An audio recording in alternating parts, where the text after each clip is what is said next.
What's going on, y'all? So listen. What's going on, y'all? So we are back. We are back for the rest of season 8 of the Haves and the Have-Nots. I don't know. I was looking at something that was before this, and they said like we had 8 episodes. I guess including this. Girl, that worries me. Okay, that really worries me. We have 8 episodes. If that's the case, that means it's 17 in total. I'm a little worried. I'm not gonna lie. I'm not gonna lie. I just don't know how they're gonna end this.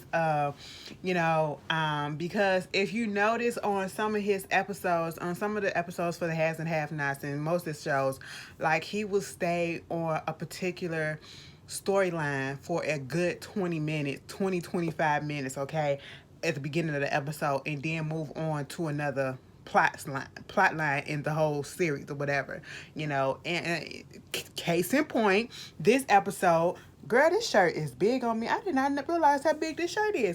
I just brought it. Did I just lose some weight or something?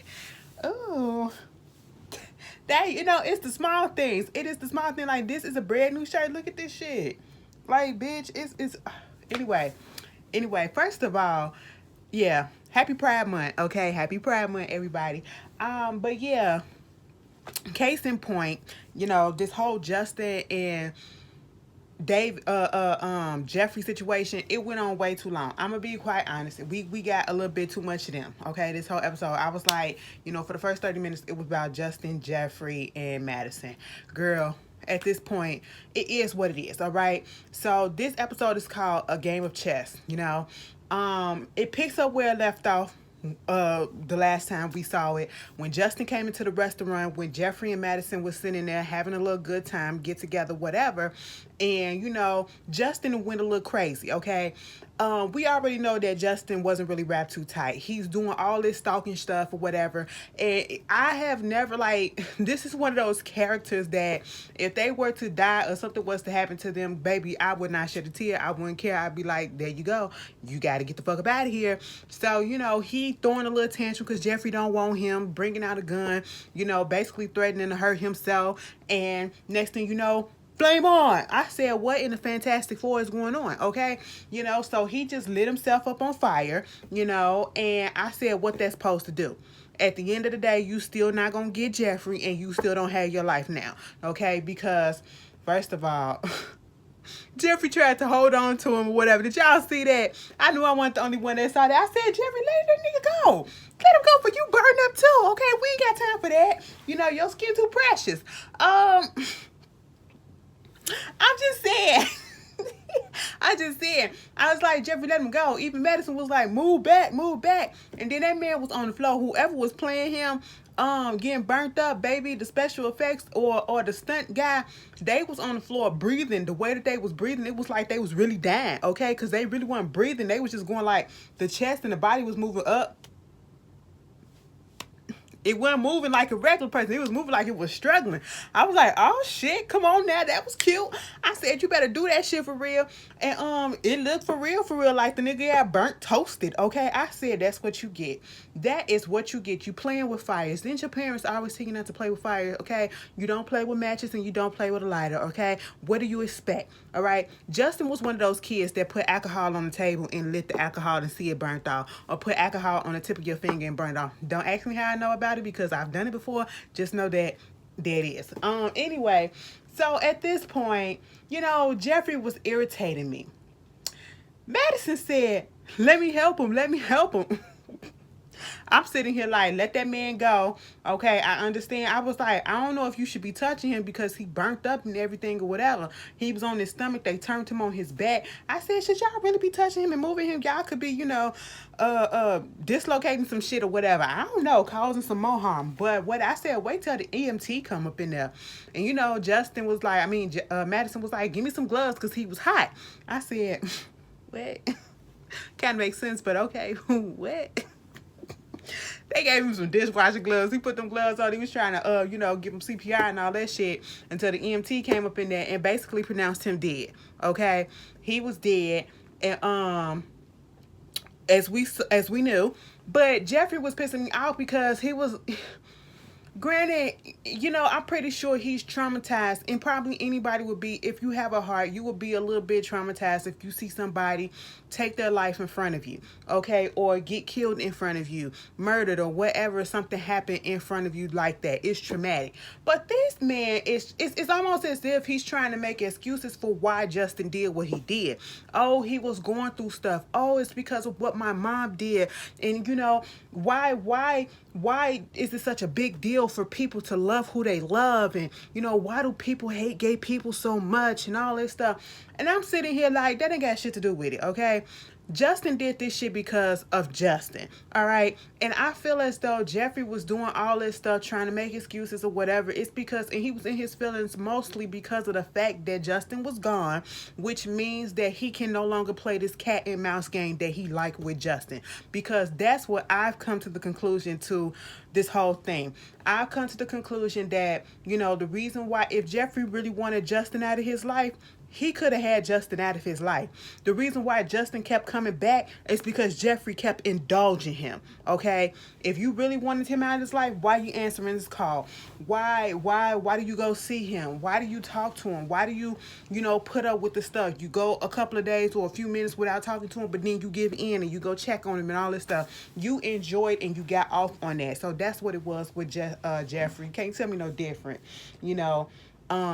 Madison, he trying to break up with Madison because of his mama. I said you never really was feeling Madison like that. Madison was just some ass. You was really there for Justin. That's all that it was, okay? Madison is a real relationship. Girl, I gotta take my head down.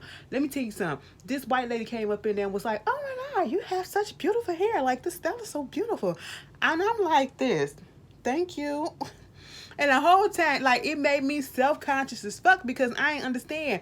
I'm sitting here like, ma'am, is you saying that just to be nice and to start a conversation? Because from my vantage point, I need to take this down. It look a little ratty. You know what I'm saying? It needs to be washed or whatever.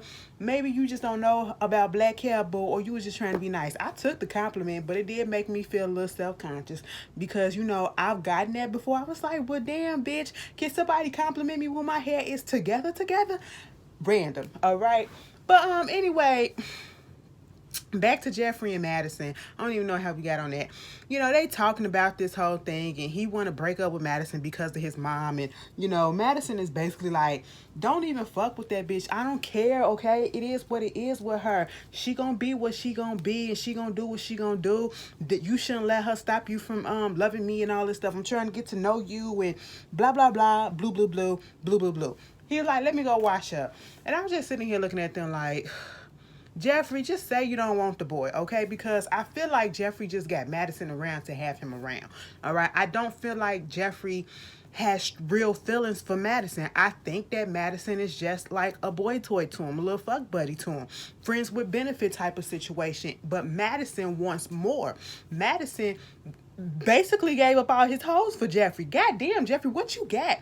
Jeffrey got that rod of steel, okay? He got that booty hole of gold, okay? I don't know what he got because them boys is falling for him, okay? Dropping like flies around him. Baby, then here comes Kobe. Kobe setting up his day for his little next bang bang session, and he come in trying to understand what's going on because Jeffrey went to the bathroom and to go wash up. He talking about somehow Jeffrey smelled like somebody got burnt, some nasty ass burnt ass barbecue or some shit like that. Madison said, "Shut the fuck up. Justin just killed himself. He torched his ass." Kobe was like, "Oh." But at this point, Madison is letting his heart out to Kobe about how he feel about Jeffrey. And of course, Kobe was like, do you need me to be there for you? He was like, no, just go ahead and go do your little date thing. And, Kobe is being Kobe. That's what he goes do. Okay. Jeffrey, he didn't even really get to sleep. He's so worried about, everything. And he had to call Justin's mom to let her know what's going on, but wanted to meet her in public, in person, I should say. So we see David you know, he's coming down the house, coming down the stairs of his house because Justin's mama is in his room, right? In his house, okay? And at this moment, I said, bitch, I forgot about all this bitch. This bitch is as racist as it come. So I was like, you really gonna step foot up in this black man's house? Okay. But she was like, I was wondering why am I here? I'm looking for a Jeffrey Harrington or whatever. He was like, yeah, that's my son. Okay, well, he not here right now. I'll call him and see where he's at. And she was like, you want to sit down? No, I want to understand what's going on. I said, oh, you too good to sit on that black man's furniture? That's what it is. I peeped all of that, boo. Okay. And so at this point, you know, David called Jeffrey. Jeffrey was like, yeah, I'm 2 minutes away.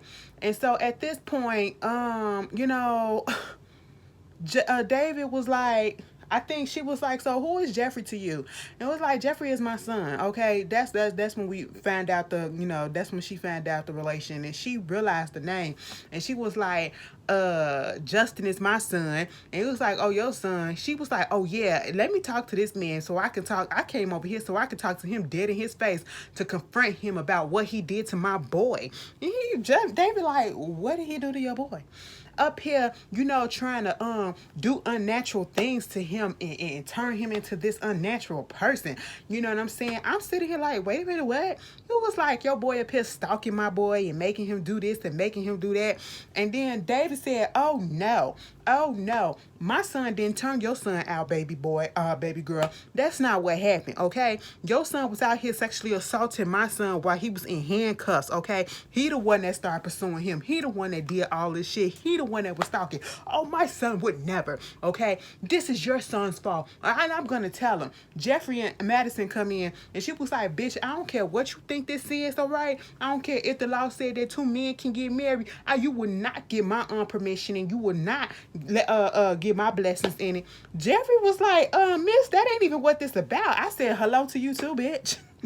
Hello to you too, bitch. Why you up here going off? You know what I'm saying? And so at this point, you know, she was talking over him, just trying to make him out to be the bad guy, as if Justin was all precious and, you know, not doing nothing. Before you, he had a wife and kids and all this stuff and woo, woo, woo. And you had him doing this and you had him doing all this unnatural shit. I said, ma'am, no. And at this point, Madison got tired of the bullshit. It was like, wait till I talk to Justin. He said, your son is dead. Now, see, Madison would have been me. Your son dead, okay? Justin is dead, bitch. You know, you want to get on the phone and call him? Girl, she tried to call him and went straight to voicemail. He said he at the hospital. You want to go over there, go on over there and talk to him if you want to. You ain't going to get no answers back because he can't talk. I was just sitting here like, bitch, whatever. She said...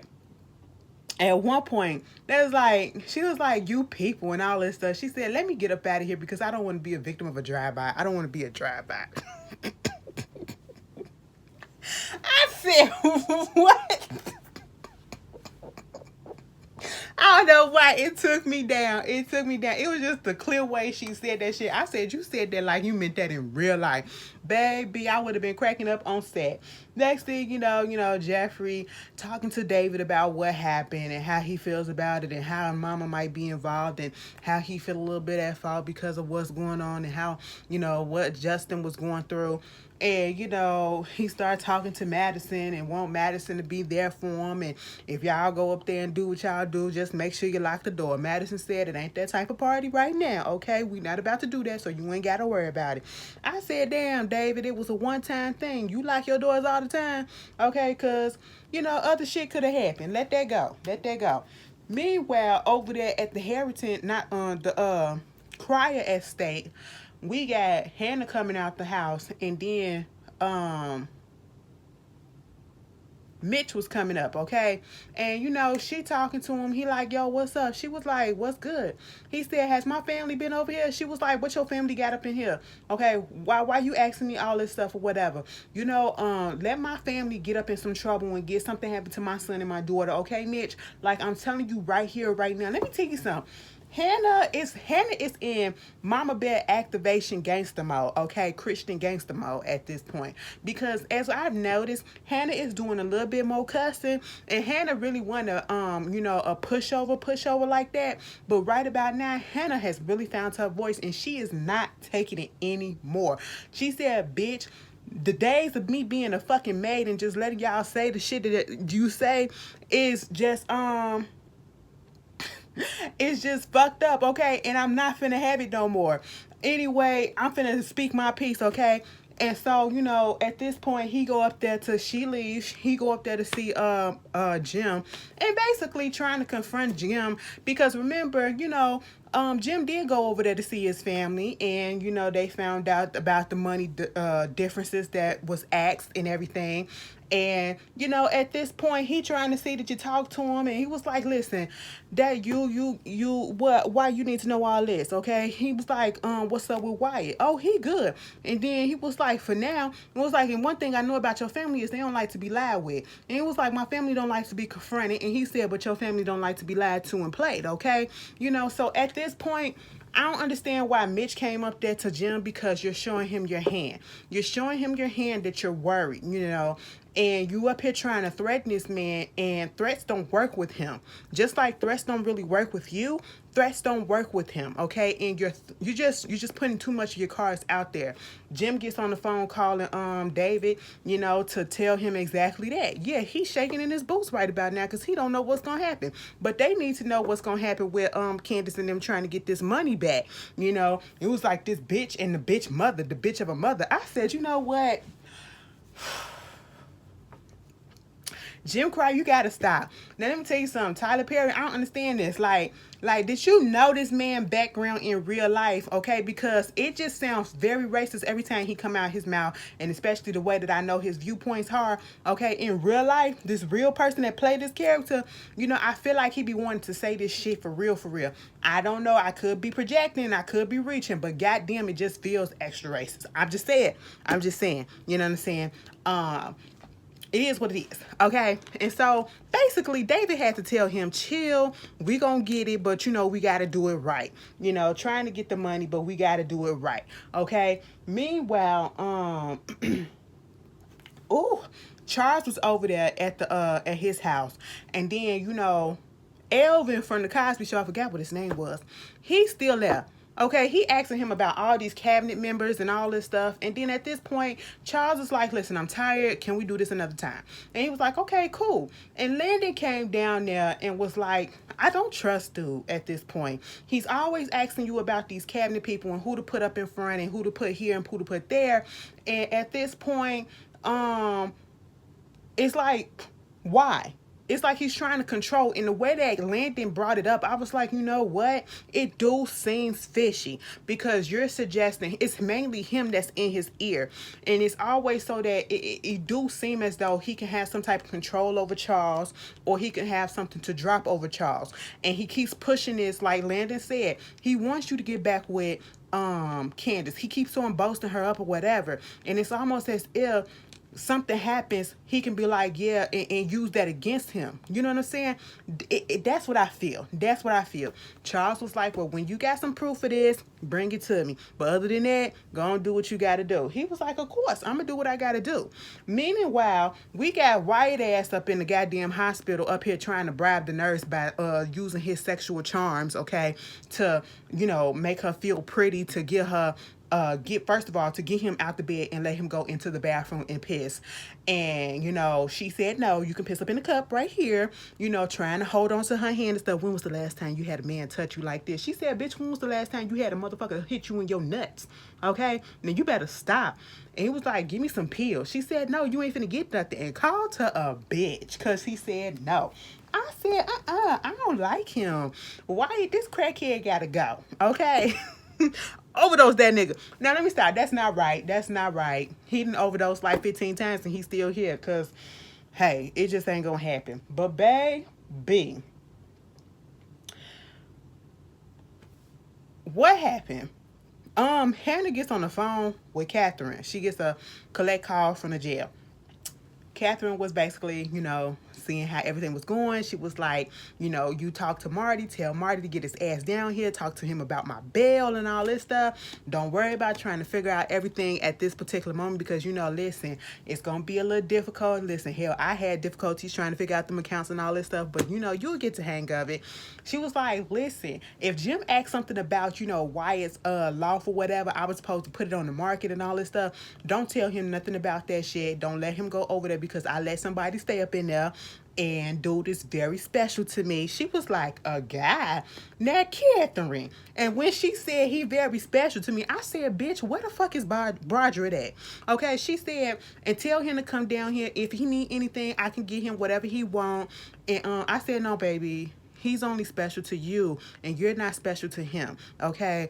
You're just a sugar mama at this point, and I feel as though he's gone. He didn't left the country or left the state. She's talking about some she can't get in contact through him to his phone from the jail, and I'm sitting here like, well, you get in contact through her phone through the jail, so why can't you get in contact with him? Because he done blocked your ass, or he done got another number. That's why, okay? And I said, girl, stop it. All right, at this point in time, here comes fucking Veronica. Here comes fucking Veronica. Bitch, I thought we was gonna go the whole episode without seeing this bitch. I thought we was gonna go. Tyler said I'm gonna say the best for last. I said, come on, give it to me, okay? Because when she came in there with her little bob, what's wrong with a bob? When she came up in there with her bob, I said, girl, that Bob said I'm about to start some shit, okay? That is exactly what it said. Bitch, she came in there, she told Hannah, oh, so what you doing here? You still doing that maid shit? This house used to be a plantation. I can't stand this house. It used to be a plantation. People like you or whatever used to be out here doing all that shit. Hannah had to say, wait a minute, bitch. You just as dark as me? Bitch, you ain't no better. I said, Veronica got her a little bit of money and she think that she wouldn't have been out there on her goddamn fields, bitch. You would have been 12 years a slave up in that hole. Okay, stop it. And then some. Girl, I said, Miss Veronica, what is you doing? Take that wig off and come back down to your roots.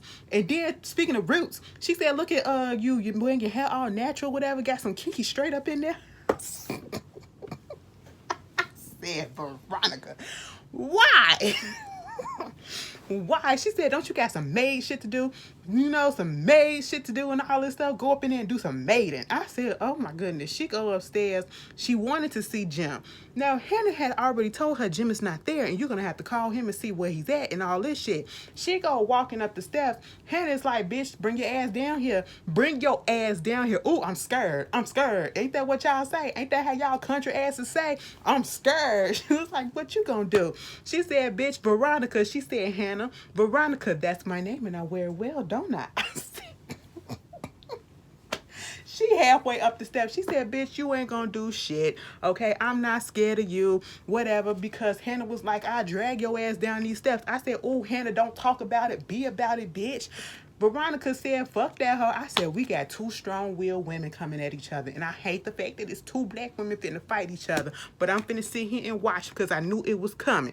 And I shouldn't have been cheering for it. But somebody had to beat Veronica's ass or at least attempt to. Okay? A woman of her caliber, bitch. Come on. Hannah got Jesus on her side. Okay? So I'm going to go with Hannah. You know what I'm saying? Hannah said, bitch, what are you in that room doing? She go up in there looking all up in Catherine's drawers and shit. She was like, get out. Oh, I'm finna call the cops. Oh, you finna call the cops on a black woman. So you one of those. And Hannah showed enough did call the cops. Next thing you know, Hannah go over there to the dresser. She was like, open one more door. Open one more drawer. She opened up that drawer. Hannah closed it in on her hand. Okay, and at this bit, Veronica said, you bitch. Boom, pushed her. Next thing you know, I think Hannah slapped her. She slapped her back. They pushing each other. They yanking each other on the bed. And then they just going back and forth slapping. Now, I was disappointed in this fight. I said, somebody punch somebody. I said, get this classy ass fighting out of here, okay? We don't slap hoes like this. And if we slap them down to the motherfucking ground. They can't get up, bitch. Ball up a fist and flick that bitch, okay? But it was funny to me. It was funny to me. I said, knock that bitch wig off. But then again, she probably would have knocked Hannah's off too. So it was funny. It was funny at the end of the episode. I said, leave it to Veronica to come in and to shake the shit up, as always. But that was the haves and the have-nots. If I missed anything, put it down in the comments, and I will see you guys later. Peace.